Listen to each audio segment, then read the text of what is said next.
Welcome to episode 6 of Hold Down the Fort. I'm Michael, joined by Vinay and Rohan. Sam, do you care to introduce our special guest for this Yeah, podcast? today we have a very special guest for us. This is I guess technically our first guest ever on the main episode.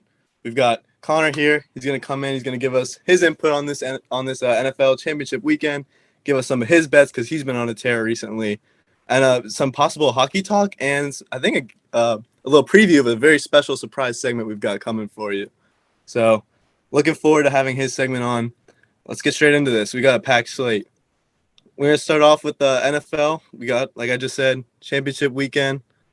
But before championship weekend, the Chiefs, took care of their business against the Jags. I know it's been a while since that's happened, but here we are to break that back down. Chiefs handled the Jags 27-20, but Mahomes did get injured during the game. Do we think the Chiefs can beat this loaded Bengals roster with a hobbled Mahomes? Michael, what do you think? Oh, yeah. I think they can. I think Vegas also agrees. They have them as a 1.5-point favorite now. I think some reports came out saying that, he'd be healthier than probably people expected. I don't know. I don't think you can ever really count out Patty Mahomes. I mean, you look at his playoff experience.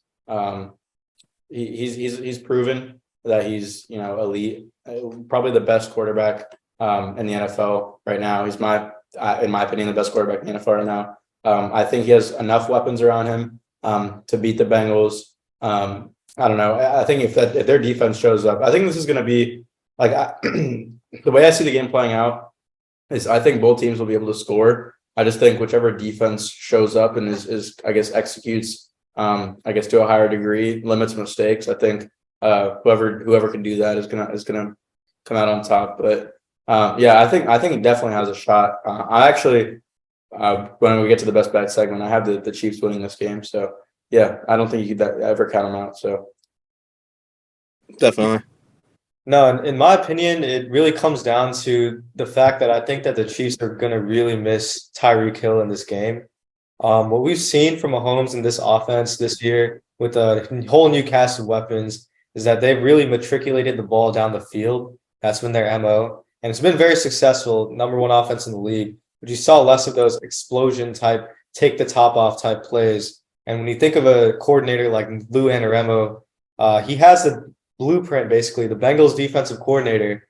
This guy has found a blueprint to stopping the Chiefs 3 times in a row in high profile games. And by default, what he likes to do is he likes to send only 4 rushers, drop back everyone else in coverage, and make the Chiefs matriculate the ball down the field.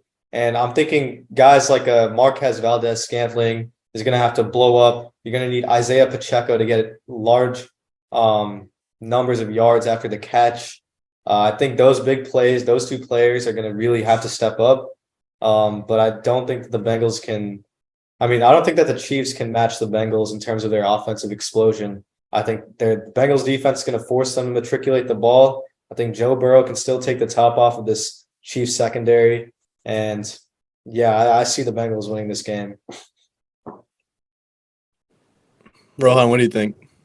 I mean, yeah, I can't really offer much more of a tactical analysis than what Vinay just provided. So, I mean, really, some great work there in terms of, analyzing, the past and stuff like that. But, the thing that the Bills just failed to do when the Bengals came to town was to stop the run. And when Joe Burrow established a run early on and, the Bills just kind of, fell on the back foot, we were just never able to recover. So I think the Bengals just need to get off to a stronger start in Kansas City, and that's like the only chance that they have to beat the Chiefs is to catch them off guard like they did in Buffalo.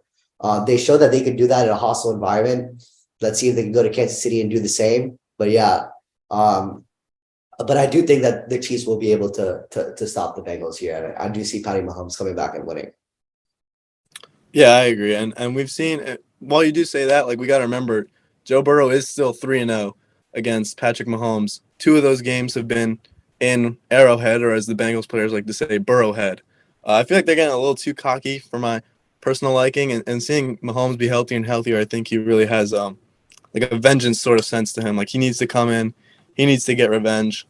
He wants to really get this AFC Championship under his belt because, just to segue a little bit, we were kind of seeing after the Bengals dominate the Bills, now they're coming in this game. If Bengals win and Burrow's now 4-0 against Mahomes, a lot of people are already kind of calling Burrow the best QB in the NFL, but I think if he wins again and is 4-0, this debate is going to heat up really even further. What do you guys think about that? Is Burrow potentially the best quarterback in the NFL with another AFC Championship win over Mahomes, back-to-back years in Arrowhead, and he would be 4-0 against Mahomes? What do you think about that? Would he have the right to say he's the best QB after that?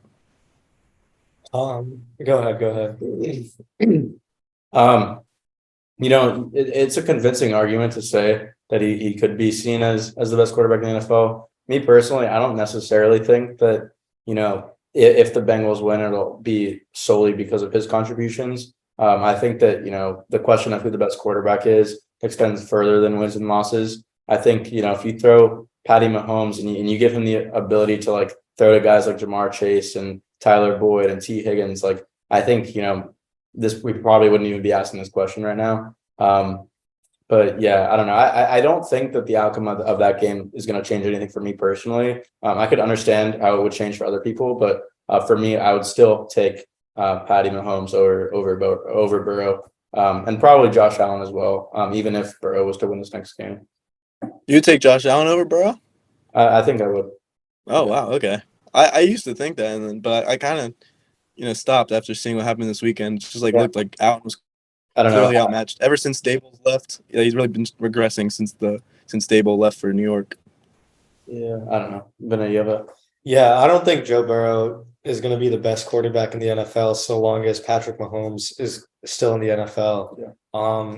I just think that, yes, you can look at the head-to-head matchups, but when you're scrutinizing two individual players and you're putting them side by side, Mahomes is going to win the MVP this year, let's be real.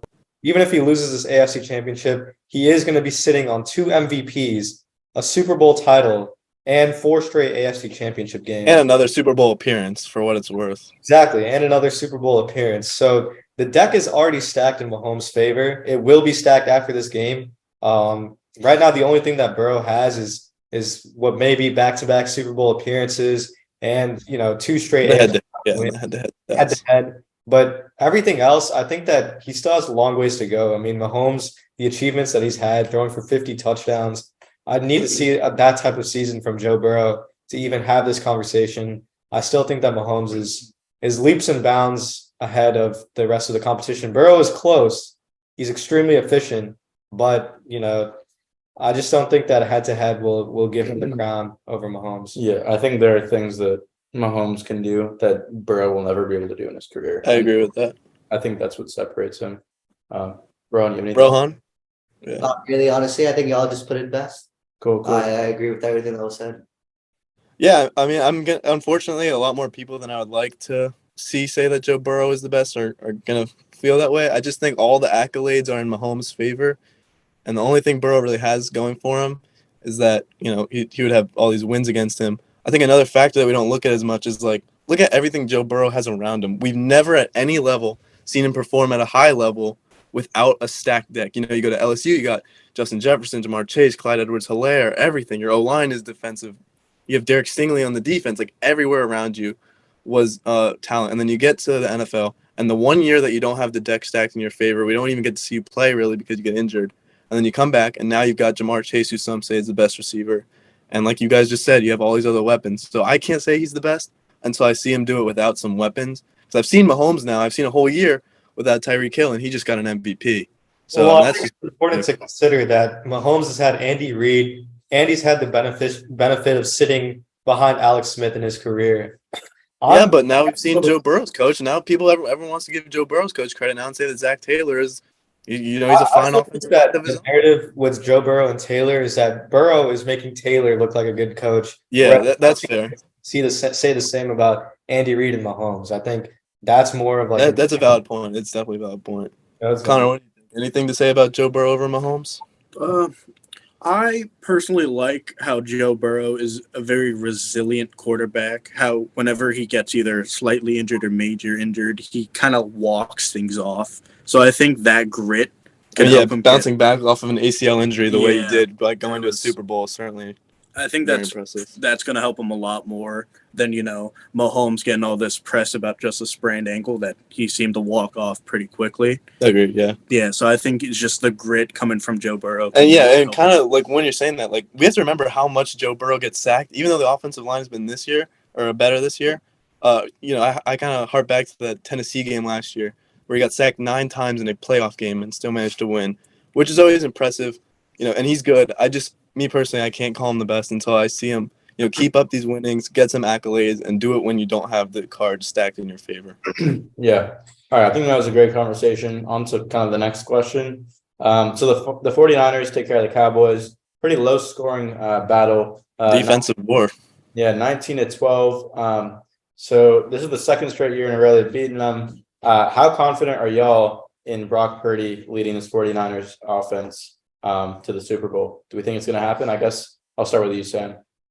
Yeah, I mean, I heard the other day, I was, researching for this and thinking about it because I have been a fan really like this year. I've been really interested in the story. But the rookie quarterbacks obviously never won a Super Bowl and are 0-4 all time in championship games, whether it's NFC, AFC. So it's really interesting because, this is a true rookie, a Mr. Irrelevant, the very last pick in the draft. And now he's put in this position where you can potentially go to the Super Bowl and do what's never been done. He's got the Niners have an all-pro in every single positional group on the team. O-line, Trent Williams, receiver, Debo, running back, Christian McCaffrey, defensive backs, you got Fred Warner, and at safety, Tuafonga, on the line, Bosa. Every single group except for quarterback is an all-pro. So if any quarterback is going to do it, it's going to be him. We haven't seen him look like a rookie yet. He wasn't great in the Dallas game, but he still had his moments. I'm interested to see this weekend. I think the Eagles are going to win, even though I'm rooting for the Niners. But let's see if he can keep it up and he plays a good game. It is going to be a really interesting offseason with him and Trey Lance both on the roster. Yeah. Connor, did you want to add anything Sam said? Or? When talking about Mr. Irrelevant, he's very good when he's pressured out of the pocket, but I think a lot better than Jimmy G when it comes to mobility. But I think when coming into the playoffs, he got a little bit too cocky when coming out of the pocket. So I think if the Eagles somehow just only pressure him to get out of the pocket and the O-line decides to fail, I think the Eagles will probably take it a lot quicker. That's a good point. There was a lot of turnover-worthy throws in that Dallas game that could have gone the other way if it was better defensive backs back there. Yeah. We kind of want to start on that side. Rohan? Yeah, I mean, again, not really much to offer here, but I am rooting for Brock Purdy here. Y'all know I always love to take the underdog, and Brock Purdy is definitely Jesus in the NFL this year. So like Sam said, he has all the weapons to do it. He just has to go and do it. And do I think he can do it? Yes, I can. So I am rooting for, the 49ers, mainly because I have a lot of family and friends who are Eagles fans who I don't want to win. So you know who you are. Family and friends. Yeah. Okay.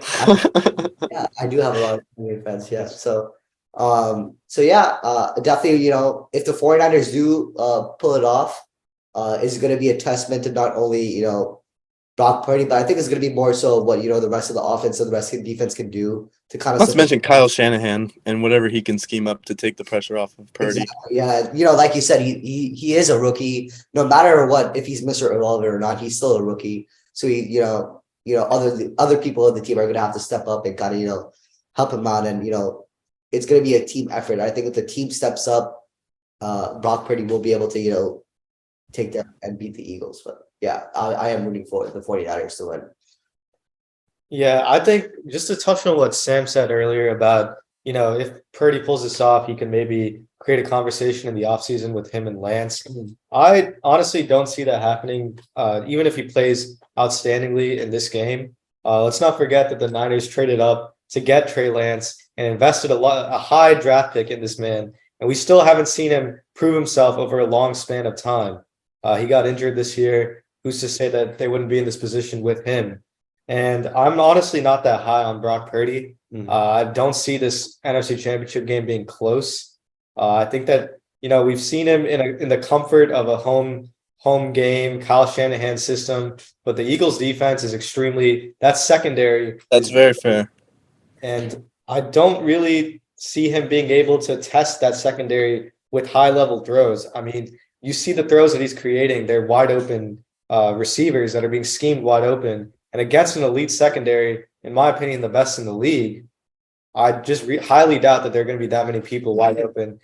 He's going to have to he's going to have to throw people open. He's going to throw in tight windows. I don't trust him to do that in a hostile environment. So yeah, I mean, we'll see. I hope he proves me wrong because I'm rooting for the Niners, but not too high on his performance. Yeah, I kind of want to corroborate what Vinay said. You know, there's a reason why Trey Lance was such a better prospect coming out of college, and it's because he has more talent, right? I think that, you know, even I don't know about more talent. It's just more physical capabilities. Like there's just more. There's a higher ceiling.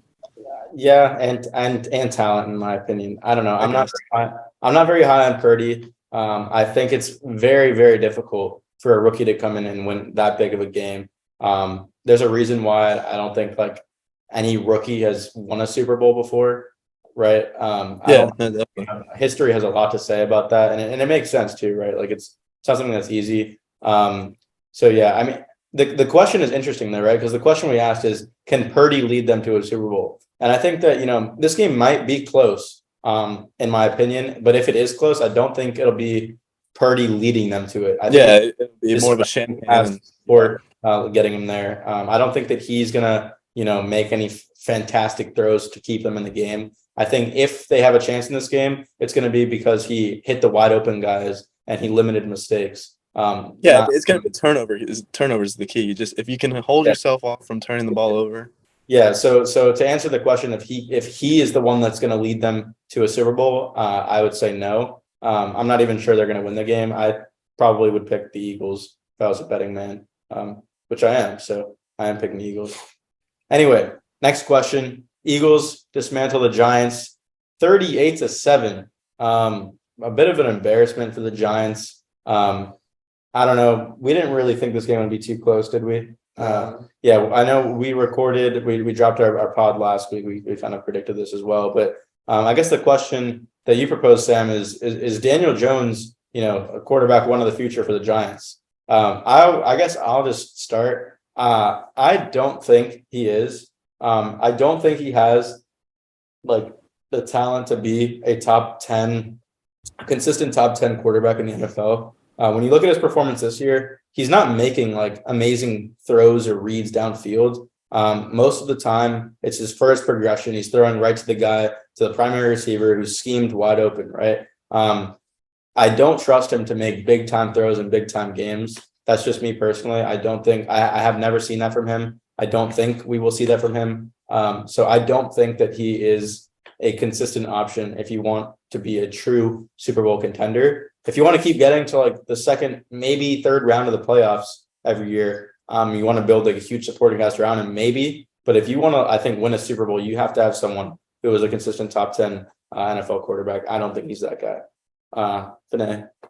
You're not that guy. You know, with Daniel Jones, I think that for me, it's more like we were in a league where a guy like Jared Goff, if you look at him statistically, he has arguably had a better year than Josh Allen. There are a lot of guys where you look at the talent and you look at the production and you say, oh, wow, it's surprising that, you know, Jared Goff could have this much success in the league, or, you know, a Josh Allen could have this much struggle late in big games. For Daniel Jones, I think what I saw was, I think he has the ability to, you know, he's not like the flashiest of players, but I do like his ability to have a solid ground game. I think that Brian Daboll has schemed an offense that's really quarterback friendly. And so like a Jared Goff, it likens me to like the Lions. You see what happened when the Lions got a multitude of weapons with, you know, a quarterback that could handle the job and make the throws he needed to make. And so I think that if the Giants get a cast of weapons similar to what the Lions have and a quarterback-friendly system that Brian Daboll has schemed, I think the weapons could really turn Daniel Jones into a serviceable starter with a strong defense. I think it's worth it to invest in him. I don't think there's anything in the field that's better than Daniel Jones right now. The QB class, you know, their draft pick is not super high. I don't think they invest in a new quarterback. And I think that Jones can be a serviceable starter for the future. Yeah, and let me ask you just a quick follow-up. Do you think a serviceable starter is what, rosters like what a roster should be happy with? Or because I don't know, the way I kind of see it is like building around him is never going to be a bad thing, right? Because say for instance, you give him those weapons and for the next couple of years he underperforms. What harm does that do when you have the supporting cast? All you need is a quarterback now, right? I mean, so I guess you still think it's worth investing in him? Yeah, I liken Daniel Jones to Jalen Hurts, actually. I think there's a big comparison there because both of them are on like a run first, kind of a run heavy scheme. That's an elite running scheme. And both of them are the sole focuses of that because of their dual threat ability. Mhm. And the difference is we saw what happened when Hurts got AJ Brown, Devontae Smith, Dallas Goedert. I think you give that to Daniel Jones, he does just as, if not better, than Jalen Hurts in that situation. They're very comparable in my opinion. And again, it goes back to the weapons. We look at what Jalen Hurts was before the weapons. We can compare that to what we think of Daniel Jones at the beginning of this season or now. Not really completely sold on him. Then when you see him with the weapons, we're sold. So I think there's still a lot to see there for Daniel Jones in terms of what he can do with the full supporting cast.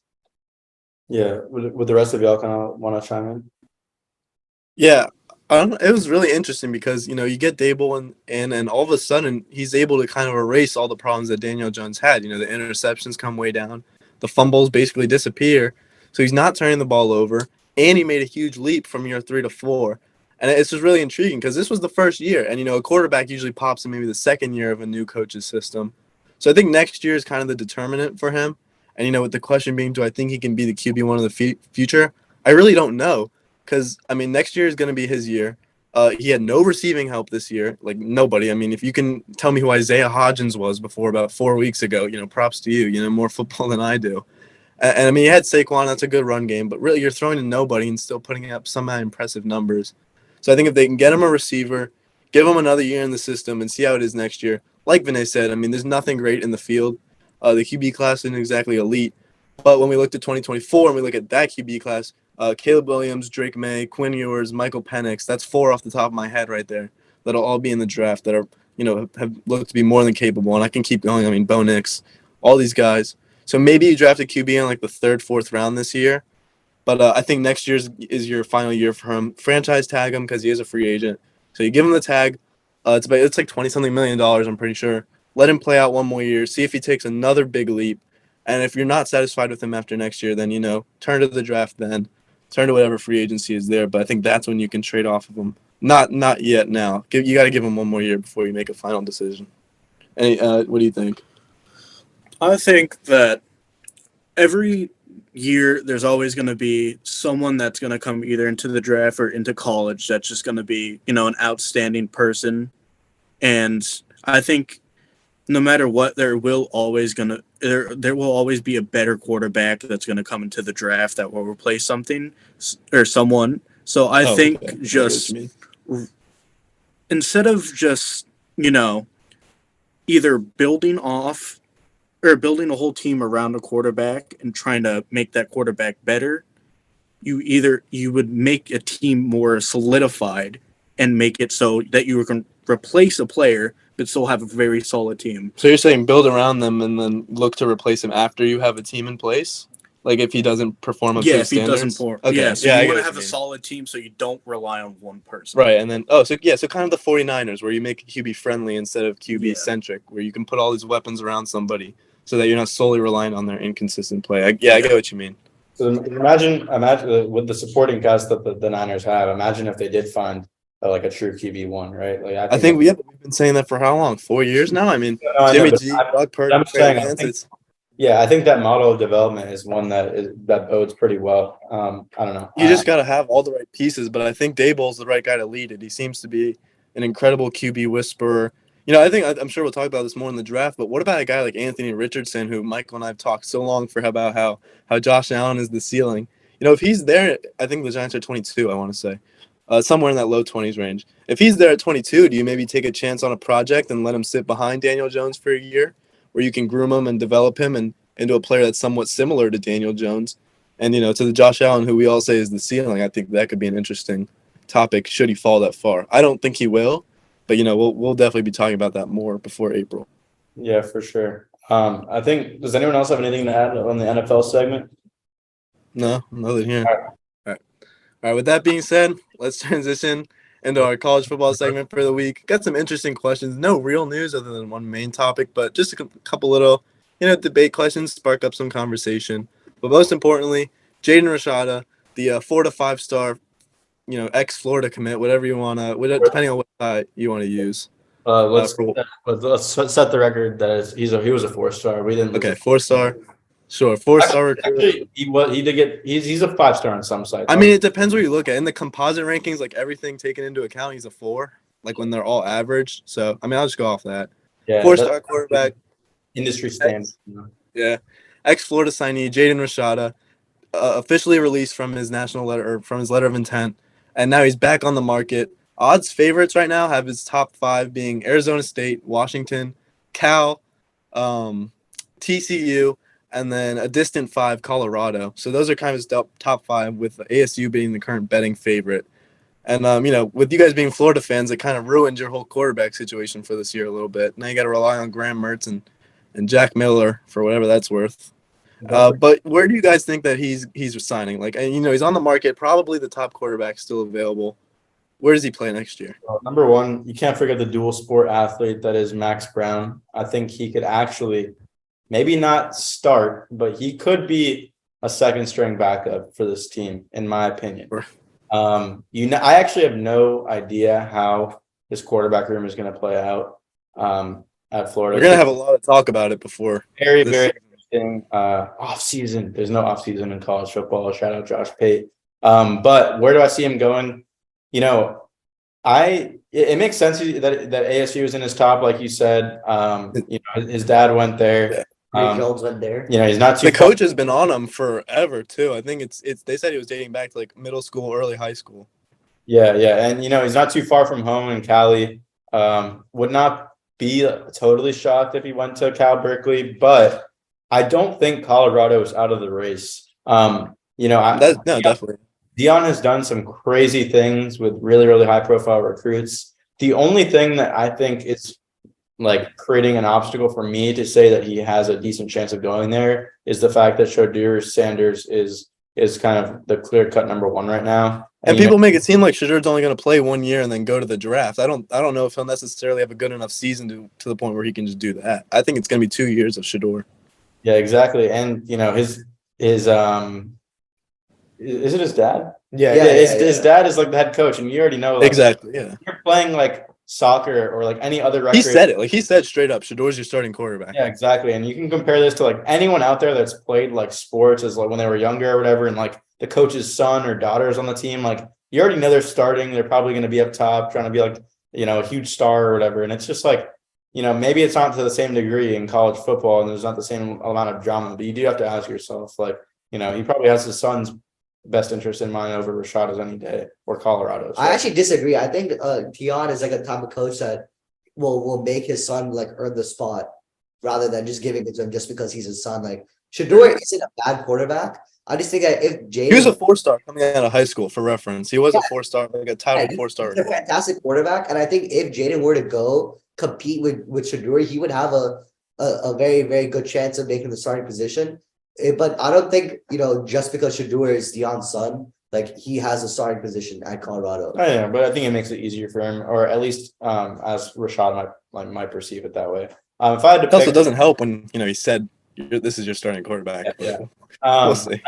Honestly, after Rashada got out of that national letter of intent, I haven't really been following his recruitment too closely. But I do think that Vegas has their head on a swivel. Like they're keeping up with it much more than any of us are. And I think they're right to say that ASU is the favorite. But I don't think Colorado is completely out of the race. You never know what Dion's going to do. So yeah, anyone else want to add? Yeah, I mean Arizona State is favored, but the second team on that odds list is TCU at about plus 400 roughly.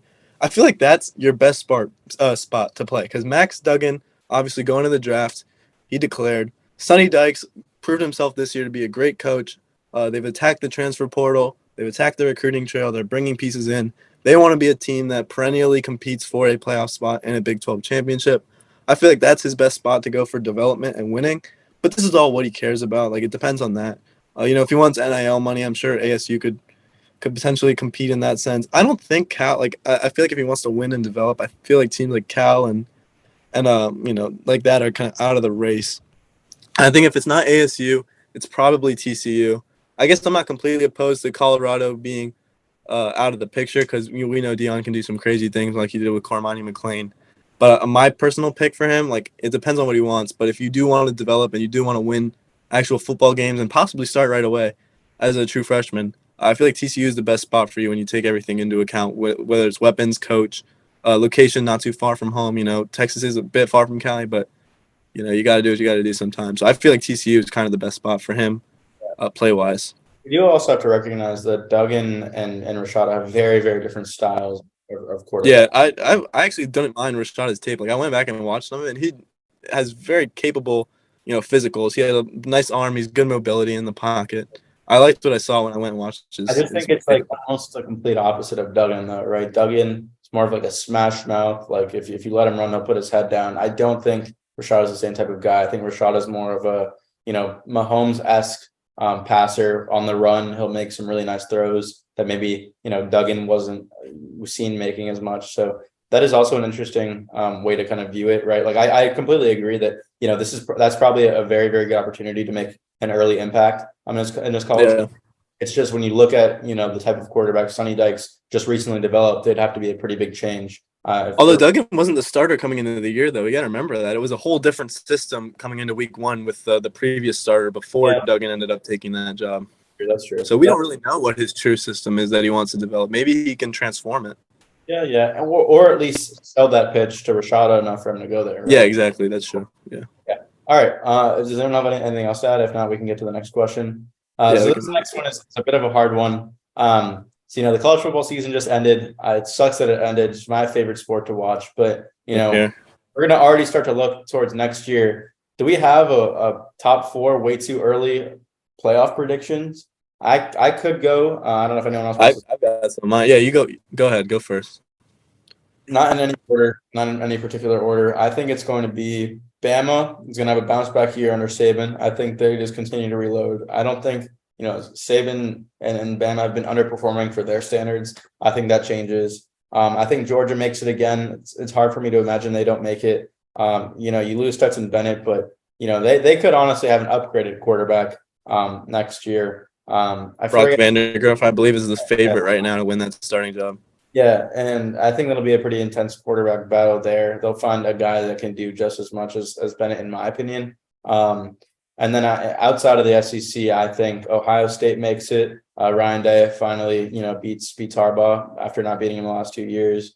I'm not exactly sure who's going to start when Stroud. Kyle McCord is favorited for OSU. He was a 5-star coming out of high school and finally getting his chance. Let's see what happens. Someone able to throw the ball well is going to start at OSU. Exactly. So I don't think that's too much of a worry. They still have an insane wide receiver room. If you see the guys they're bringing in as freshmen. Yeah, exactly. As freshmen, 2 5-stars, another 4-star, plus everybody's returning. You got Noah Rogers. You got Brandon Ennis, Julian Fleming, Marvin Harrison Jr., Emeka Egbuka. That's ridiculous. Yeah, so I think they make it again. And then my fourth team is going to be a bit of a sleeper coming out of the Pac-12. I got Oregon State actually making it. Oh, finally somebody else is on the Oregon State train. I've been saying it on here since the very beginning when DJU transferred. I said, watch out for the Beavers. Well, now I've got someone else on my train.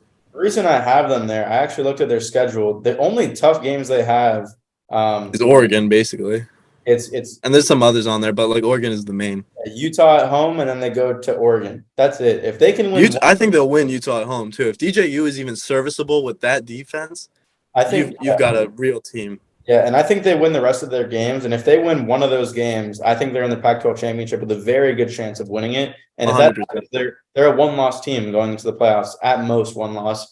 I think a Pac-12 champion is going to mean a lot more next year with the way this conference looks. We're going to talk about that in a second, but it's going to mean a lot more winning the Pac-12. Yeah, so those are my four in no order: Bama, Georgia, OSU, and Oregon State. Another OSU, I guess, right? Yeah, too. All right. I'll For the fourth team, I feel like in no particular order, you got to kind of add a fun team in there. We can't just come into this every year saying it's the same four. But I do agree with you on those first three. No order, Bama, Georgia. Georgia's schedule is such a powder cake schedule. It's so ridiculous. You play almost nobody except Tennessee. I saw this morning, everybody other than Tennessee, like on their schedule, has won 7 or less games last year. It's ridiculous. They play nobody until the conference championship. So Georgia, Bama, I think Ohio State finally takes care of business against Michigan and gets in. And then for this fourth team, I'm going to say Caleb Williams gets it done. I know the popular pick might be FSU, considering that team is just so clearly the best team in the country, obviously. We all know that. Shouldn't really be in debate. But no, I think USC slips in finally in that fourth seed. I think they do beat Oregon State in the conference championship. And Caleb Williams, puts the star power in there. If it's a one-loss like USC team and they're going against other teams with one loss for that fourth spot, I think the committee will look at Caleb Williams and just say, let's get this star power into the playoffs as a TV draw. So I think that'll go a long way in putting them in at the fourth spot. They were pretty close to doing it this year under Lincoln. Yeah, if they had won that last game against Utah, they would have been in, but couldn't quite finish the deal. I think Lincoln Riley develops the defense a little more in his second year. That's all you need is just an okay defense with Caleb Williams, and you will get in. Good recruiting class, good transfers. So those are my four: USC, OSU, Georgia, and Bama. Yeah. Anyone else got anything to add on that? No, I mean, all I'm going to say is those seem like intriguing. Like, I would not be, like, complaining. There's a lot of teams that are going to be on the bubble for that fourth spot. I think Oregon State, Oregon, USC, those three Pac-12 teams will all be competing. I do think FSU will be competing for what it's worth. Clemson is going to be there with Cade Klubnik if he develops. A lot of teams fighting for that fourth spot. Yeah, I also think it's going to come down to which team is going to send to. Exactly. Which conference. And it'll probably be the SEC. I don't think the Big Ten is going to send 2 again. I think the only situation in which it's not the SEC is if we have something like this past year happen again, where Bama gets the 2 losses. Yeah, they don't make which is possible. Yeah, it is possible, and then we could see another OSU, Michigan just slotting them in. But I don't know. I don't think that's the way it'll be though. I think we'll get probably the 2 SEC teams, one of the 2 Big Ten winners, and that fourth spot will just be probably one of the best. It has the potential to be one of the best seasons we've ever seen in terms of fighting for that fourth seed. Yeah, and by the way, for anyone out there that thinks the same 4 teams make it every year, we've had the playoffs since I think 2013. When we had 2014. 2014 as FSU, Oregon, right? And the same teams have never made it, by the way. So it's a pretty interesting statistic. It's always that fourth spot is always an interesting rotation piece. I mean, this year TCU, last year Cincinnati, Notre Dame, Oklahoma, all these teams usually slip in there. I'm curious to see who's going to be the team that slip in that last spot. Next season. Speaking of conferences, I think we can all kind of agree the SEC is probably the number 1 conference in college football, just top to bottom. I mean, even Vandy looked somewhat decent last year, right? Like when they played, they were just playing bad teams like Florida. Okay, but Vandy. Not that we're gonna talk about Vandy for more than a few seconds here, because it was better than most years. They have come a long way, I think. In my opinion, I think the SEC is the best team. I keep saying that, the best conference in college football. I don't think a lot of people who actually watch college football would disagree with us on that front. But the number 2 spot right behind the SEC gets to be a bit intriguing. Does anyone want to kind of give their take on who the second best conference is? Yeah, I've got a really interesting opinion on this for the season because, we all know SEC is the best in general, right? Like, we've got it. You're deep, everything. I'm saying in terms of next year alone, like as a one-off year, I think the Pac-12 has a chance to be the best conference in football for 1 year next year. It is by far, I'm going to say this for sure, it is the best quarterback conference next year, purely from the quarterback standpoint. I can name you 6 or 7 right now, and 4 of them are probably going to the NFL. You can name me 2 from the SEC next year. You can't even tell me the starters for half the teams right now. I think that's fair. You can't name it. You can't name me starters. You can't name me Bama's starter. You can't name me Georgia's. Bama's starter is going to be a stud. We saw him. And if it's Jalen Milroe, then he's not better than most of these Pac-12 quarterbacks because I don't really like him that much at all. I don't know. I think a lot of that has to also deal with like SEC defenses are so much better than Pac-12. But like just this year, there's not a lot of like high profile quarterbacks playing in that conference. Yeah, for this upcoming season. I don't know. I feel like there are a lot of seasons we're not exactly sure who the starters are on all of these teams. I mean, you still got maybe Jaden Daniels on LSU. You still have Joe Milton at Tennessee. Like these are guys who are He gonna, transferred because he wasn't good enough to start at Michigan, so that's not exactly a superstar quarterback. yeah, but I mean, you give him a chance to develop in the SEC. I Well, don't know. let's I see. mean, But looking at it from- right now, maybe I'll give you at the quarterback position the Pac-12 Yeah. a bit better. But like I think overall, I think the SEC. overall, it's still the SEC. I'm just saying there's a chance. I mean, let's look for a second. If we want to go quarterback for quarterback, Caleb Williams, Bo Nix, Michael Penix. That's your top three right there. That's your A tier of Pac-12 quarterbacks. All probably NFL guys. I think after next year. Then let's go to tier 2. We got DJU, Cam Rising. That's 2 more. God forbid Shador Sanders turns anything. That's 6 quarterbacks already, and I'm probably missing some. Like it is just a really deep conference this year in quarterback play. I just named you 6, and I'm guarantee you I left one out that I can't quite. Dante Moore at UCLA. Let's see what potential is there. If he does come in and play good, that's a 5-star freshman coming in. So I mean, there's a lot to look forward to as far as quarterback play in the Pac-12 going into next year. I think Ole Miss has 3 guys that could start. Well, only one of them starting, and the other 2 weren't exactly super studs in their respective teams. Yeah, I Spencer mean, Sanders is like 30 years old at this point. He might as well be Stetson Bennett. yeah, I don't know. Maybe they're better at quarterback. I think that's like a bit of like a non-topic there, right? We're talking about the second best. No, but it is a valid point. Like when we're talking about teams, like I just named you 7 teams that are probably that all have. Well, no, I named you 6 teams that all have a chance to be ranked next year. In Utah, Oregon, Oregon State, Utah. I don't know if I just said that already, but and then USC and Washington. That's 6 teams right there that could all very well be ranked. Maybe UCLA. I still like their coach, and we'll see what Dante is though. That's a lot of possible ranked teams going into next year. Yeah, I don't know. For me, I think Maybe not the top of the top is better than the SEC, but I think we're going to see the depth is maybe a little above what the bottom fraggers of the SEC are next year, like the Vandy's and teams like that. I'd take Vandy over Stanford any week. Over Stanford. But I just think I don't know if there's going to be a year where like last year where we have 6, 7 ranked SEC teams. I think a lot of teams might be taking a step back. We'll see though. Like I know, Florida's taking a step. Vandy is not doing the best. I don't know. Mississippi State was hanging on. Texas A&M isn't exactly in a great spot right now. Yeah, but you have to remember they just had the best recruiting class ever 2 years ago, and now these guys are going to be starters. So you got guys like Most of them transferred out.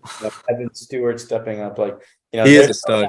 I love Evan Stewart. You could be a terrible Jimbo could coach terribly, and they're still probably going to make a bowl game easily. So they didn't this year with all that talent, and half of them transferred out afterwards. they were all freshmen though, and they not all of them. But yeah, I think the second best. There's a convincing argument for the Pac-12 to be the second best conference in college football. For me, I kind of define best conference in a different light. I think it's more. I don't look to I think the Pac-12 could be the second deepest conference in college football, but second best. I personally view it as who has the best chance of sending teams to the playoff.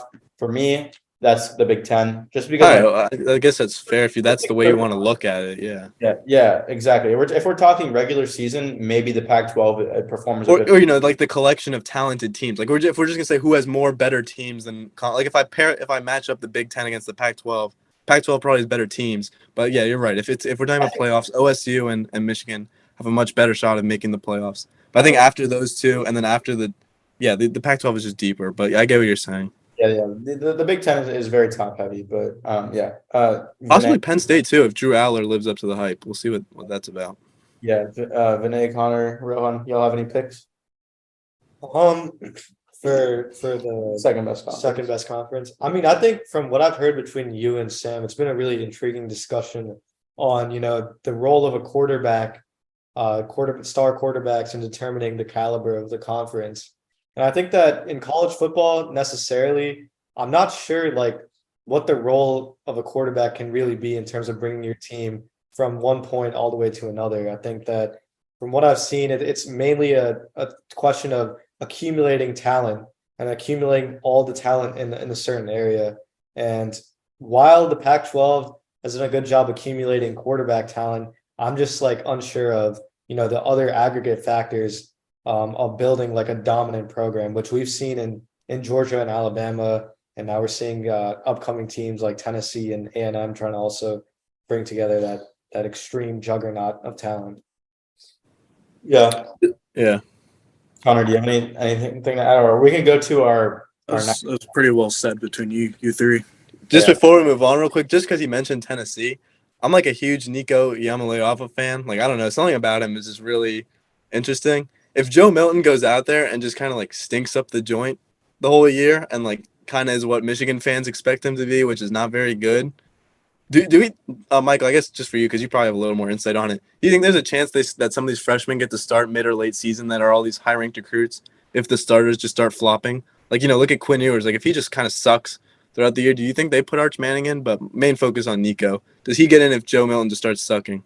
I mean, yeah, if he starts sucking, yeah, I think he definitely has. Like, if they lose a lot of big games and they take a big step back from where Hendon Hooker had him last year. I mean, yeah, I think I think you're just going to do what gives them the best chance to win every week. And if Milton isn't performing, I don't think that there's any specific loyalty that administration or that roster has to him specifically. I think that they have a way higher loyalty to winning games, and if he can't do that, then I think they would not hesitate to try out Nico, especially if he's performing well in practice and stuff. Yeah.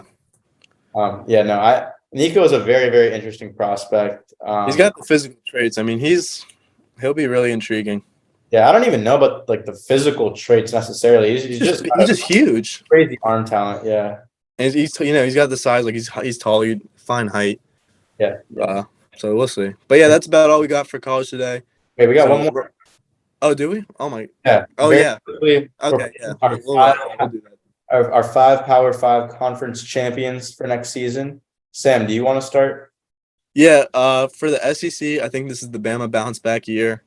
I think Ty Simpson is my pick to be the quarterback that takes it over, and I think he's going to bring an element of arm talent that Jalen Milroe doesn't necessarily have. So I think Bama's going to take the SEC. I think this is the year FSU takes the ACC. I think Cade Klubnik is not the guy that people in the building think he is, and the rest of the roster is going to take a step back like we've seen the last 2 years. So I think this is the year that FSU finally takes the ACC. The other side of the conference is weak with North Carolina and Miami, Virginia Tech, whoever. So I think FSU gets the ACC. Ohio State takes the Big Ten. This is the year, like me and you just agreed, Michael, that Ryan Day takes down Harbaugh in Michigan, and Ohio State takes there. Pac-12 is really interesting. A lot of good teams. Not often we see a repeat or continuous winner like Utah. So I'm gonna say that Oregon does it this year and takes the Pac-12, but I could still be wrong. It could be like Michael Penix in Washington. We'll see. That's gonna be a really intriguing conference. And then lastly, in the Big 12, man, that's also an interesting one. A lot of depth there, but the top kind of takes a step back. I'm gonna say Texas takes the Big 12 title with Quinn Ewers taking another step forward in that roster of stacked recruiting class and transfers. Adonai Mitchell coming from Georgia adds to a stacked receiving core. So I think Texas takes the Big 12, and those are my 5 picks. Yeah, mine are pretty similar. I have faith in Quinn Ewers. I'm taking Texas to win the Big 12. I think the Big 12 is always something very interesting as the season plays out. There's always surprise teams in the Big 12 that just come out of nowhere. Yeah, exactly. And I think that, I think Texas is a bit of a too predictable to be what actually for the Big 12. But right now I'll go with Texas. Going to the Pac-12. I think the Pac-12 for me personally is probably the hardest to predict. Just because it's gonna be the most fun to watch, though. I think there are a lot of teams at the top of that conference that could very easily find their way into that Pac-12 title game. Colorado champion in their first year. Yeah, no, not happening. You got Utah, USC. We just talked. You said Oregon, Oregon State. Since I picked Oregon State to make the playoffs, I'll take Oregon State just to stay consistent there. But I could very easily see USC also winning as well. Beaver train all the way. Yeah. Bo Nix stays at Oregon as well. It'll be very, very interesting. It's going to be fun. Yeah. The Big Ten, like we said earlier, I think Ohio State gets it done. Way too many weapons, like at wide receiver. I think Ryan Day gets his revenge. And then in the SEC.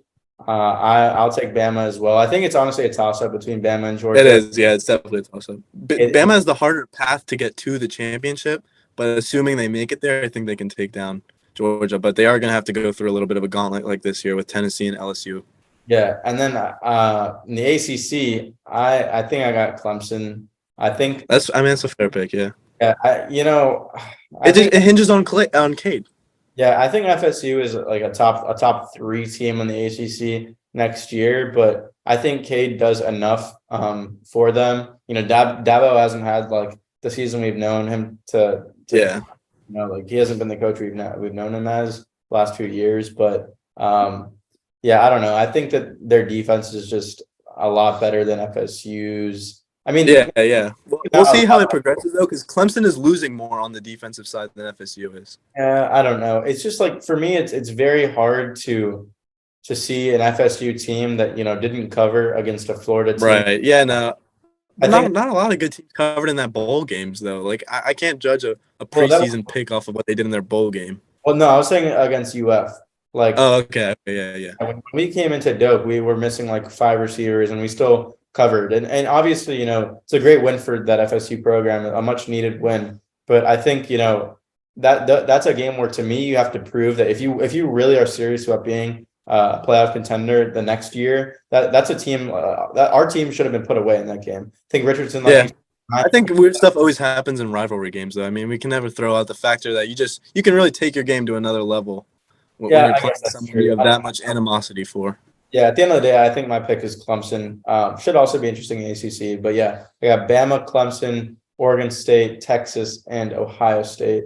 Funny enough, that was my 5 as well. Oh, really? Was it now? Yeah. Wow. I mean, I think we all know it's going to come down to Clemson and FSU in the ACC. I don't see North Carolina making a play from the other side of the conference. So whichever of the two teams comes out of that division, I think is going to. Yeah. Does anyone else want to put 5? I had pretty much the same as Sam. We were talking about earlier today.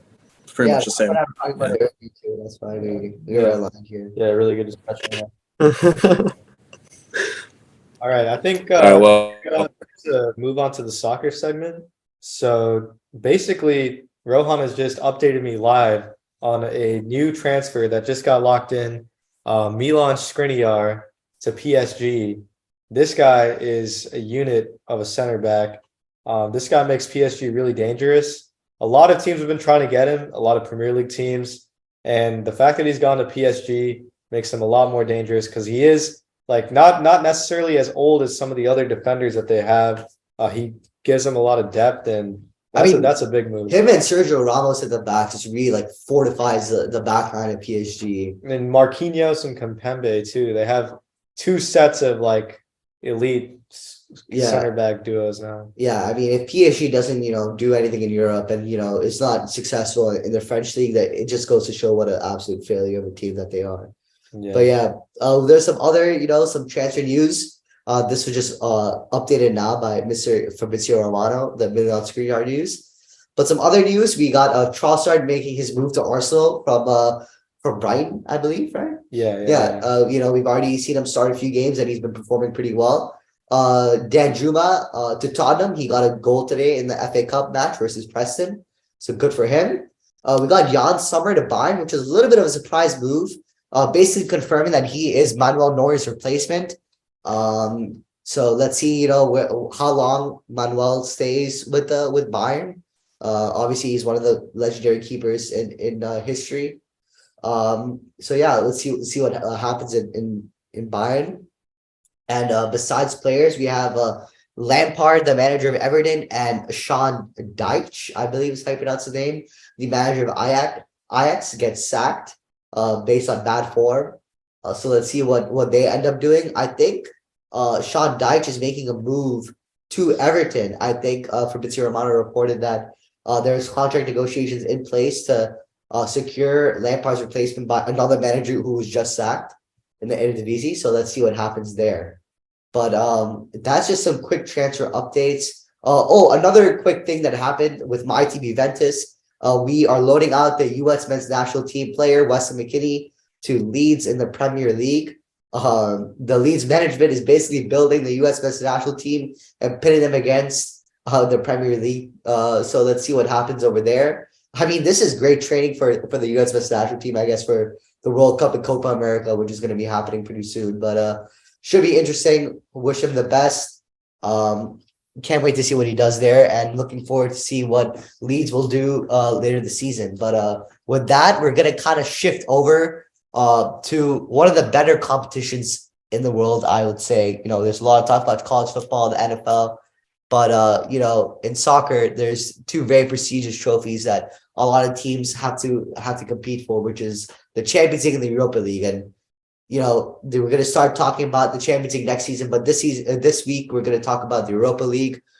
Couple key games coming up in the next few weeks. We got Man United versus Barcelona, Juventus versus Nantes, Salzburg versus Roma. I don't know if y'all have been doing any research, but who do you think is the most likely upset for the next round? Then I'll start with you. Honestly, the Man U versus Barca game is intriguing because right now both teams are in great form. It's hard to pick like a real underdog for that game, but I do give the slight favor to Barcelona to be the favorites. So I will pick Man United to upset them. I just think that that's going to really be a tactical battle, a classic tactical battle. You look back to the Champions League final back in the day, the likes of Messi just carving up Sir Alex Ferguson. I feel like this is our chance to, redeem ourselves for some horrible results against Barcelona in Europe in the past. And so I'm really excited for Man United to prove themselves. I think Ten Hag is going to have his guys really, really ambitious to get that trophy in year one. The other matchups like Juve and Nantes, I think Juve is an extremely desperate team right now. I don't see them, taking this matchup lightly at all. They're not going to overlook Nantes. They need to take care of business there. And Roma as well. Jose Mourinho, have a hard time choosing any other team to upset him in a competition this important. So actually, Roma are underdogs to beat Salzburg right now, which is why I'm picking Roma to be my most likely upset. Oh, wow. Based on what you said, I don't think Jose Mourinho is anyone to doubt. I think with the right players, with the right tactics in mind, and with the right strategy, I think there's nothing that can stop him from building a Roma side that can beat Salzburg. And with the likes of Zaniolo, who is not going to leave Roma, it looks like now. I just think that this Roma team has what it takes to beat Salzburg, who look kind of depleted in my opinion. But does anyone else have anything to offer? Michael, who do you think? I don't really have much analysis to offer in terms of the most likely upset. Who I think should win or is going to win the whole thing, though. I think it's going to be Barca because really? I had a little Tweety bird tell me before this that Barca is not going to necessarily slip up against a team like Man U. You care to kind of maybe explain what they were getting at there? Or? I mean, yeah, Barcelona look like the most formidable team in the Europa League right now. They're on a tear in La Liga. They just won the Spanish League Cup, I think, versus Real Madrid, and now they're in the semifinals in the Copa del Rey. They look unstoppable with Xavi at the helm. They're out to buy João Cancelo from Manchester City, and if they do get him in the fullback position, that will really fortify their defense. And he's the type of player that will kind of shift the ball from the back and kind of play it to the forwards. So I think with him being an integral part of their project, if they do secure him, it's going to be really hard for anyone to beat this Barcelona side. But I do think Manchester United will beat them. I think because of Marcus Rashford's current form, I think Manchester United pull away with a very narrow victory in the first leg and a draw in the second leg. That's how I see this game. That's the only way I see Manchester United beating Barcelona, and I do think it's going to happen. If I were to pick anyone besides Juventus to win, it would be between the game of Manchester United versus Barca, which is the first game in the knockout stage. So I think the winner of the Manchester United Barca game will eventually win the Europa League. Do you care to explain to me real quick how that works? So are these the three knockout? So right now this is the round of 32. Okay. So there's a lot. There's a lot of. There's a lot more games. Okay. Yeah. And it was extremely unfortunate for Man United to draw the tournament favorites in the round of 32. Mm-hmm. Like we're supposed to be playing some poverty franchise from like Croatia or like not a non-power five, Power 5 European league. You know what I mean? So we'll see what's going on. So how does that drawing process work? Is that like It's basically okay. So imagine a table, right? Mhm. And on the table, there's like 5 or 6 bowls. They call it pots. Mhm. And in those pots, there's a ball, and in those balls, there's names of teams, and they draw like they draw like a team from each pot, and that's how like the groups are decided. And then once the groups are decided, then they do like another whole process to do like the matchups. Okay, so how do they determine what teams are in each pot, or is that just random? I think it has to do like what like so. For instance, you can't have more than one team from the same league in the same group. So Okay. like you can't have 2 teams from the Premier League in Group A. Okay. So like from that they like put like one team from the Premier Group A, one team from the Italian League in Group A, Okay. and they go like that. Makes sense. Well, what's cool about the Europa League is you get teams from from countries that are not customarily talked about in soccer. So you get teams from like an Israeli team. What other countries? Like Russia, like if they were competing like the Russian league, the Ukrainian league. I'm pretty sure like Croatian teams, Austrian teams making a Salzburg, for example. Yeah. Yeah. So there's a lot of a lot of exposure if you were to make the Europa League, which is making it kind of a more prestigious tournament than it was before for these younger teams and teams that aren't as popular. But so going back to the original thing, I think that honestly, if I'm like being super unbiased, I think Barcelona will win. My second place will be Manchester United, and my third place will be Juventus. Who do you think today? Yeah, I mean it's hard to disagree with you the way Barca are playing. I have Juventus at 3. I agree with what you said about the winner of Man U Barca having the edge to win it all. Honestly, though, for me, just from a historical standpoint, we're seeing unprecedented things happening with Juventus right now. And it's hard for me. Like, for me, the story is sort of circulating in my head. This is a desperate team that needs to win the Europa League more than they've ever needed to win any competition, in the past to ensure their club's survival. So something like this is rarely ever at stake. And Man United and Barca Barca's already won the Copa del Rey. United are in the mix to win 2 different domestic cups. Like right now, I think that Juventus you're going to see like a sort of, not like helpless desperation, but you're going to see a different sort of mentality from Juventus that you're going to see from Man U and Barca. So I think that it's going to be the winner of Man U and Barca against Juventus in the final. And I don't know.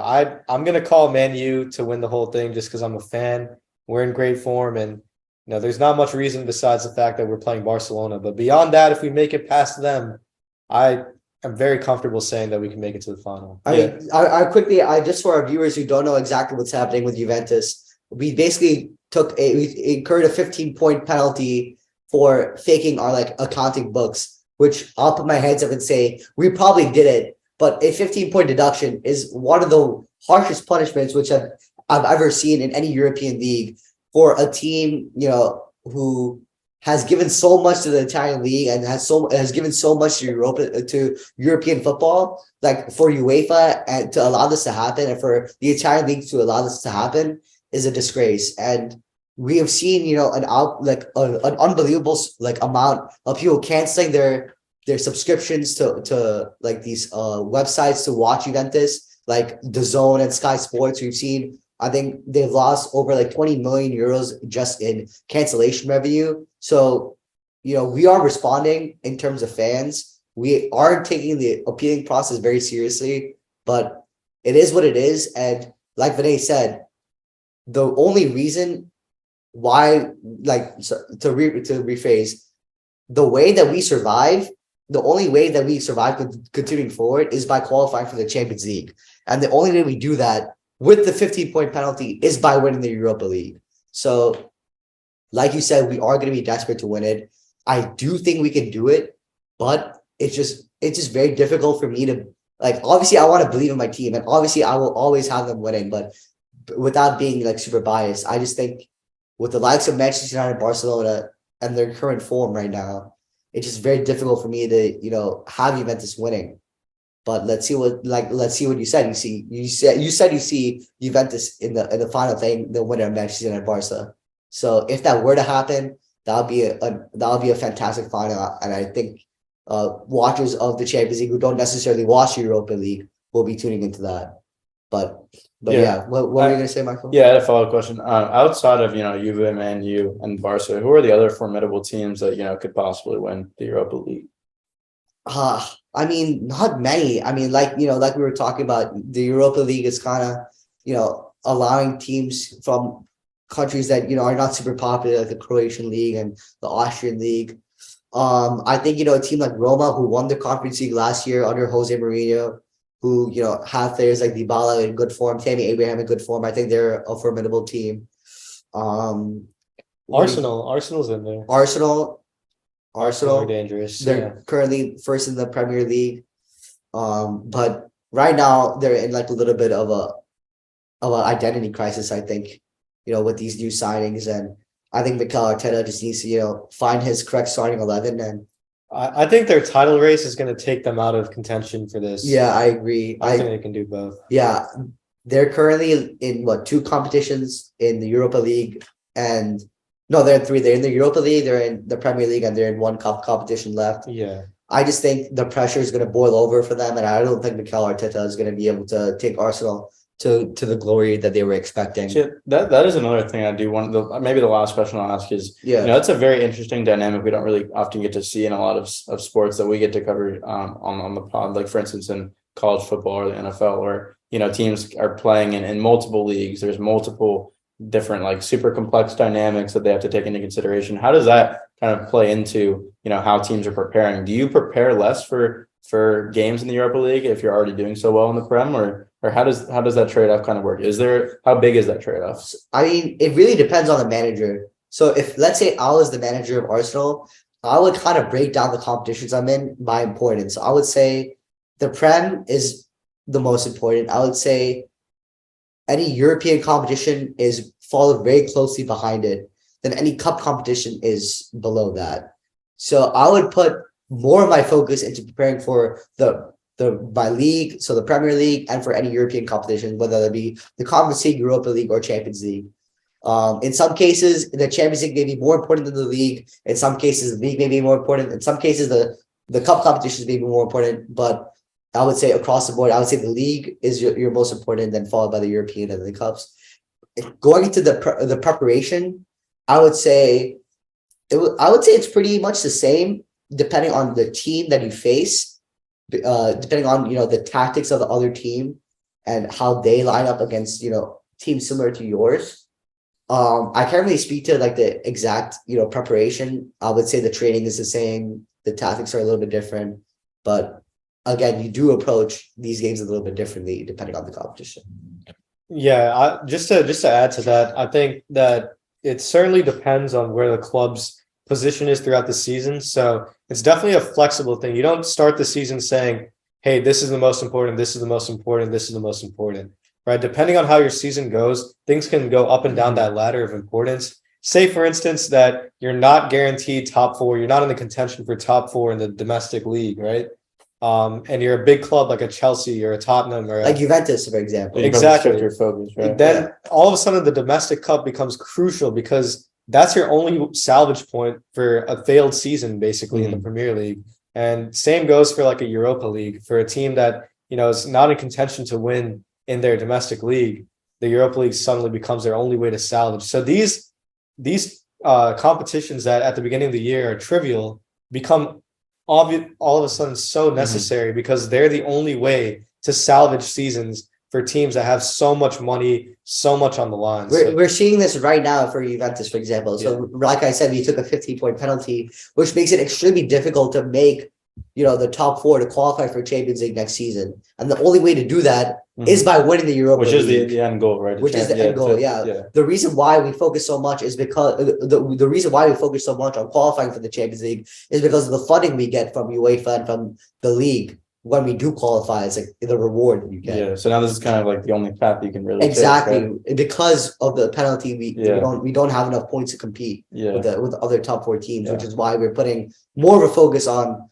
the Europa League than the league itself. Is, like Vinay said, it's a very flexible thing depending on where you are in the season and what extraneous factors can arise during the season. Yeah, I think this has been a really, really interesting discussion, to be honest. And in a similar light to how a lot of these teams have to shift their focus. Let's shift ours here and get to the guest segment. So, Connor, you care to kind of take it away yourself? Go for it. Yes. All right. So upcoming very soon, we're gonna have a special little branch off episode. It's very unique. Nothing like we've seen yet Yeah, in these mini episodes, and you'll- nothing that's quite expected, frankly. You'll But never guess. There's be 0% chance you're gonna guess what's gonna be coming up. But I We think don't even You don't even know. Yeah, We yeah, don't you even guys know. don't no one Yeah. knows. This is gonna be a surprise for everybody, every viewer, everyone other than us. We got another guest coming on, and we've just got a very interesting event filmed because of some recent events coming, or not recent events, some current events coming soon. But yeah, it's gonna anything be. else you want to say about this little mini Uh, special we got coming? I'm trying not to spoil it. I'm trying to think of a fun word to, maybe give a hint, but I think it's better if it's just going to be a surprise. I like when it. you No, guys- leave the audience in suspense. I like that. I like that. Yeah. It'll be good. You guys won't It's- expect it, and maybe it's a little refresher. We don't want to always Yeah. just hammer everything in your head, the same topics every week. Mhm. For the fans of the minis, this will be a great little experience for you guys, and who knows, maybe you end up liking it, and we can roll Yeah. with this also, More because these mini episodes. episodes are for just us to have fun and talk about everything that we don't get to cram into here. So we're excited to bring this to you and for you to meet another special guest. So yeah, thank you. That was a great, little preview of our mini special you got coming. And with that, let's move into the last segment of today, which is our best bets. Connor actually has had a very good betting week. So Yeah. I'm gonna let him go first with our best bets. What do you with got? that, for the best bets, well, let's first talk about that little comment he said about the good streak on the betting Some recent on that winnings. Knicks game when they played against the Celtics. I was out and I saw it was a live bet I did. The Knicks were down. It was like maybe 2 points down, but The odds. the odds were really like high. So I was like, Do you remember what it was? I think it was down by 2, and it was like somehow like Plus 600, right? plus 600, 650. So I was like, you know what? That sounds a little too good to be true. They're only down by 2, and I ended up winning a good Well, you won $60. $60 off of like a little bet. Yeah, so me and him and a couple other friends that we all have like a little bet inside our our chat that we have, that Yeah. Connor, who previously has not been a very good bettor, would make more than $20 on Fliff by April 1st, because Did it the that's how same bad day. that he's been. And he had $18 in his account, put it all on the live bet on Knicks plus Yep. 600, And and cashed for 62. it was Oh, that's bad. 65. Yeah, it might have been even more. Yeah, that was. Can we get a quick round of applause? Yeah, exactly. So we got a real pro sports bettor here about to give his. You know what? It This was, started that, off that was the rusty. coming out party. Yeah, that's the coming out party. It started off rusty, but now it's starting to heat up. So let's, Got let's that. So what are your 3 picks for today to build off your momentum? All right, the 3 picks I have for today is I'm gonna say at least one for the the championships coming up in football. I think maybe differentiate from you guys. I'm gonna say the Bengals. I The money line or the spread? I'll take the money line. I think that plus 105 is really nice. I think Sure. I like that. I too. think Joe and all of them could bring it up. For the next 2, I'm going to deviate because I know you guys don't talk about hockey very much. I think this might be the first hockey commentary we've had, to be honest. Maybe Vinay's given us a little bit in the best bet. I'm a big Canucks fan, so. Yeah, Vinay's given us some hockey, Yeah, but we're gonna Canucks get just some more what, hockey. They won last night. Yeah. They beat pretty bad. All right, Maple so Leafs. I'm gonna go the Maple Leafs money line, which is Minus 165. 165. Leafs. I- Go Leafs. Yeah, go Leafs. Yeah, he's a Bills fan too. It's like the closest thing, right? Toronto. I don't know how close is that to Buffalo. It's pretty I good. guess you would say it's pretty Yeah, close. Yeah. And then I'm going to take the Boston Bruins money line for plus 110 because they're top of their division right now. And I think even though sometimes they're a little inconsistent, they randomly pop out and demolish one of the other top teams. So I think it's just a good pick for, especially since they're not favored to win. I think they're going to come out on top, and you can get a. Vinay, is he speaking facts right now? You're the only other person on here who has any knowledge of hockey, as far as I know. Is he speaking facts right now? Honestly, like my knowledge of hockey is betting on puck lines. Like I'm not really sure what they are, but they tend to cash a lot. That's why I rock with hockey, because of the puck line. And so Yeah, the puck line. Hell yeah. Yeah. All right, well, let's see if those 3 hit. We'll definitely, or I'll let you guys know next week what his record is. Michael, what are your bets looking like this week? I'm actually gonna go to Rohan just to keep the kind of same order. It's more of like a Yeah, good okay. for us. Yeah, Rohan, what are you looking like this week? Yeah, obviously last week we didn't have our best bets. I think I kind of have to address what happened last week. That was We on. still haven't done my forbidden. Yeah. Yeah, So forbidden last week we were supposed to have our guest Jonah on for his UFC segment, and we're going to talk about our best bets. Unfortunately, in the heat of the moment in the setting up, I forgot to press record, and we lost like about 25 minutes of footage. At So least. We will definitely be having Jonah come back on. Yeah, he'll be back. drop punishments in the comments. Get the punishments. Yeah, no, we'll have some UFC analysis Yeah, in the near future for sure. And speaking about punishments, these guys still haven't done their punishment for losing the TCU wager. I will never forget about that. And now I have to get punished for going 0 for 3 on week. Yeah, so on net, Sam has to do 2 punishments, And the rest of us have one. and the rest of us have 1. I'll do a punishment for the mishap of last week. I'll do a punishment. Yeah. But So in the comments, please, like we've been begging y'all. There have been no. Please put some comments on some punishments. We will do it. It'll be we'll like definitely do the it. start of the show. We'll do it. Yeah. Yeah. But yeah. Maybe post it on TikTok or something. Drop your 3 Well, left Those traps. So last week I went 1 for 3, which makes my aggregate 8 for 15. Not the best, but also not the worst. I mean, it's above 500. Yeah, that's true.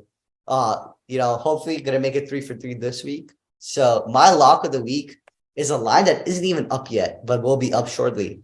It's on the Manchester United Crystal Palace game on February 4th. I'm taking Marcus Rashford, anytime goal scorer.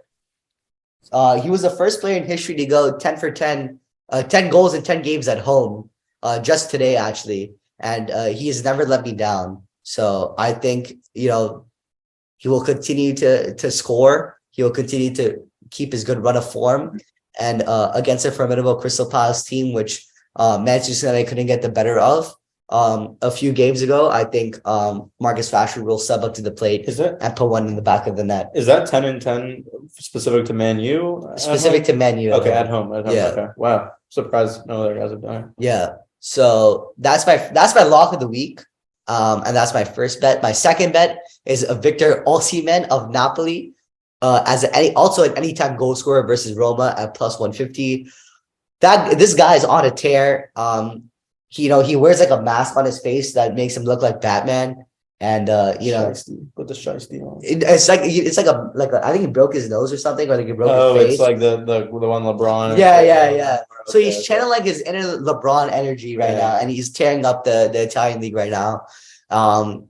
And I just don't think Chris Smalling can handle the likes of Victor Osimhen. If Gleison Bremer can't handle Victor Osimhen, I don't think that Chris Smalling can. So I have him as an anytime goal scorer plus 150. And my last bet is the Lecce money line versus Cremonese. If you hadn't heard of any of these teams, it's okay. These teams are in like the bottom of the barrel in the Serie A Italian league. But I think the plus 195 is a fantastic line for Lecce. Cremonese haven't won a game in the league this season since August. They haven't won any games, and Lecce are not that bad of a team.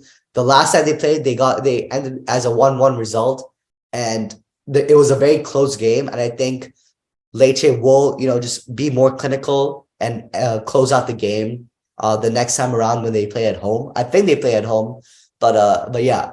Regardless whether they play home or away, I think Lecce will handle Cremonese the next time around. The line's at plus 195. I think that's a gross line to take and something to look forward to. So yeah, those are my 3 for this week, and we'll update you next time around. Yeah, so I guess I can go next. So, with the transparency that, our best bet segment and our UFC segment got kind of not deleted because they never got recorded, but that y'all couldn't see those. I'm still sitting at 9 out of 15 overall. I guess I'll recap week 5. So I predicted the Siena Saints to beat Niagara, which they did 70-64. Shout out the Siena Saints. Clay really flopped. He only got 14 points after dropping like over 30. I know Curry came back. That definitely hurt his production more than I expected. And then lastly, the Chargers at -2.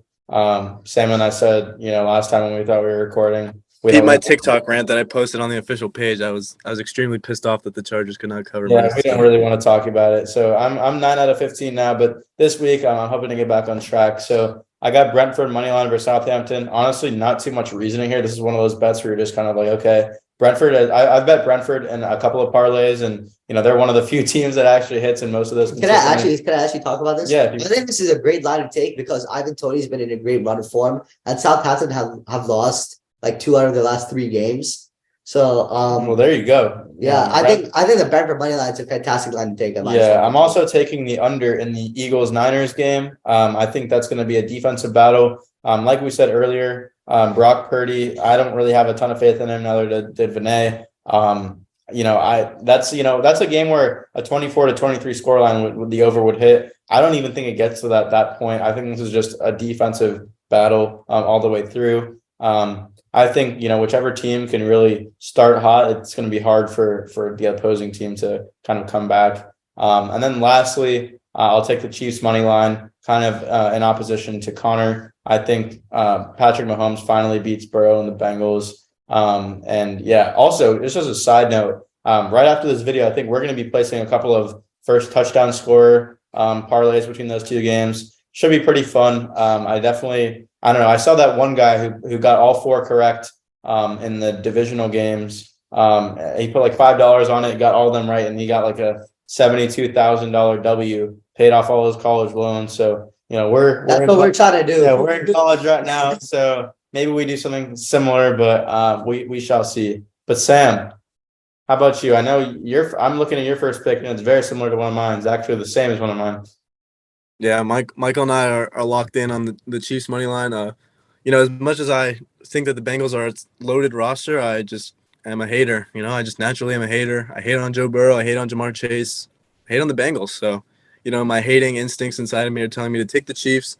Kind of just been a Patrick Mahomes fan. I don't know. He's got me really sucked into being a close fan of him and somewhat of the Chiefs after my Dolphins. I'd say the Chiefs are my favorite team. Yeah, he really has a way of sucking me in. So, so Chiefs money line for the first pick, and then we move on to Niners +3. I think the Niners could very well beat the fraudulent Eagles and Jalen Frauderts. But so I think the Niners +3. Brock Purgoat is going to come through and really clutch up with the all-pro team that he has around him, basically the NFL All-Star team. Sam, I do have to ask you about this last one I'm reading here in the notes. You have Joe Burrow over 11.5 passing touchdowns. Oh, whoops. Is this? I'm pretty sure you tried to say completions or something. Oh, someone edited that. I didn't put 1.5. That was it's like, yeah, Burrow is good, but I don't know about that, man. Yeah, alternate spread, Patrick Mahomes over 10.5 touchdown passes thrown is a lock. No, it was supposed to be Joe Burrow over 1.5 touchdown passes. The Chiefs defense actually played pretty good against the Jaguars, but they still let up 20 points. Joe Mixon hasn't really been able to get it going this playoffs at all. Not against the Bills, not against the Ravens. He's kind of struggled, but he sure runs that mouth a lot for someone who doesn't quite make an impact on the field anymore. But now, he's not really getting it done. So I think Joe Burrow is going to kind of take over and he's going to do it through the air. 1.5 passing touchdowns against a subpar Kansas City defense, and what I think could be a high-scoring affair. It does seem like my lock of the week. Other than that, Chiefs money line and Niners +3. Those are my 3. Looking to bounce back from that horrendous 0-for-3 week I had, that put me at 6 for 15 so far on the year, on our betting year. What's your lock of the week? Joe Burrow 1.5 touchdown passes. All right, fantastic. Yeah, so those are my 3. Vinay, wrap us up, man. All right, yeah. So essentially, I'm going to preface my best bets by saying that I specifically wore my Michael Jordan Birmingham Barons jersey because he is a legendary gambler, and I'm channeling that energy today. I got legendary is a bit of a stretch. Didn't he get kicked out of the NBA for gambling? I mean, there was some controversy, but he has been known to be like a compulsive gambler, which, shout out to MJ for that, I guess. I don't know. But basically, I'm taking Grand Canyon money line against Tarleton State. This is a college basketball line. Yeah, I just think, the Grand Canyon is something that I think is just an American icon. It's just a beautiful, beautiful place to visit. And when I saw this line and I saw Grand Canyon, it spoke to me. It's at -140. So I took that smash Grand Canyon money line, just do it for the national parks. Do it for American beauty. This next one is a special shout out to a hater that hit me up randomly the other day at 8 a.m. Calling me like a disgusting Saints fan, some random guy from Pennsylvania. And so I'm assuming that he knew that I'm a Saints fan from this podcast. So I guess I'm talking directly to you. And, since the Saints aren't playing, I'm going to rock with the New Orleans Pelicans -5.5 against the Washington Wizards tonight at +105. This one specifically for this random hater that hit me up. I hope you keep watching, keep being a fan, and keep watching me win. Yeah, give us that ad revenue. Thank you so much. Yeah. And finally, under 2.5 for the total score in the Liverpool versus Everton. This is a Merseyside derby between two terrible teams. Honestly, I think Everton are just going to park the bus the whole time. Yeah. And Liverpool might score 2 goals, but I don't think they're scoring 3, and I don't think Everton is scoring a single goal. Yeah. So I'm hitting that at +100 to make it like +625, somewhere around there. So those are my locks for this week. All right, sick. So I think that's all of us. Remember to like, comment, subscribe. We need punishments and some new video ideas. Make sure Stay to watch. tuned. I've got a big slate coming. I mean, I have ideas pumping out every day. I'm just Yeah. they're Yeah, coming. round of applause for Sam for the content machine. Yeah. He's cranking out. I got ideas after ideas, man. You Yo, guys make are sure you fed. follow TikTok though. Sam's posting some funny TikTok. Yeah, please follow the TikTok. I'm starting to cook on that. Like I keep getting more ideas, and now I finally have a Twitter, so I'm just gonna start screenshotting. Yeah, we're gonna go Stir it crazy up, on stir it Twitter. up. But Yeah, no, I downloaded Tinder, made an account, and now all I see is CFP headlines that I can. Wait, did you say download Tinder? Oh, Yeah. God. Hey, yo. Make sure to swipe right on, hold down the fort, all right. Super. Hold down the fort on Tinder. Yeah. On the real though, please subscribe. Turn on those post noties, those video noties, and just let your friends know about the pod. We're gonna have some more great special guests like Connor on here very, very shortly. I know we're gonna get Round of applause for Connor today. Our first, Yeah. because Jonah got cut out. This is our first special guest that you guys have seen. Yeah, exactly. So hopefully when we have Jonah back on again, we'll press the record button this time. But Yeah, Rohan will get it under control. thank you for tuning in. Until next week, see you then. Peace out. Boom.